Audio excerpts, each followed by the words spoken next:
കാരണം 2-3 ദിവസം കഴിഞ്ഞാൽ ഡിസംബർ ആവാൻ പോണത്. ഡിസംബറിൽ പറയുമ്പോൾ നമുക്ക് തണുപ്പ് മഞ്ഞിന്റെ മാസമാണ് ആവാൻ പോണത്. അപ്പൊ മഞ്ഞിന്റെ മാസം പുതിയതായോണ്ട് പുതിയ കലണ്ടർ തന്നെ വരയ്ക്കാം. അപ്പൊ നിങ്ങൾ റെഡിയല്ലേ? ആദ്യം നമുക്ക് പാറ്റേൺസ് നോക്കണ്ട. അതിനെ ഞാൻ പാറ്റേൺസ് തന്നെ തോടെടുത്ത് വെച്ചിട്ടുണ്ട്.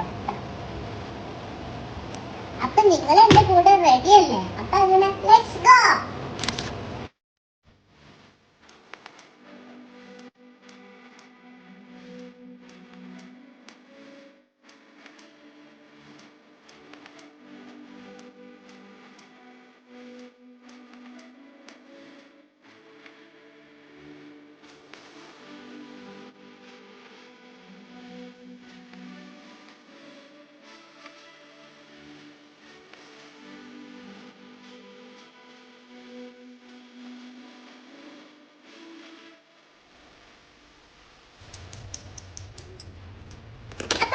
നമ്മളെ കലണ്ടർ റെഡി ആയിട്ടുണ്ട്. ഇതാണ് ഫൈനൽ ലുക്ക്. ഫോട്ടോയിൽ കാണുന്ന പോലെ ആയിട്ടില്ല, പക്ഷെ ഞാൻ ഇതിന്റെ മനസ്സിൽ വന്ന ഒരു രൂപത്തിൽ വരച്ചിട്ടുണ്ട്.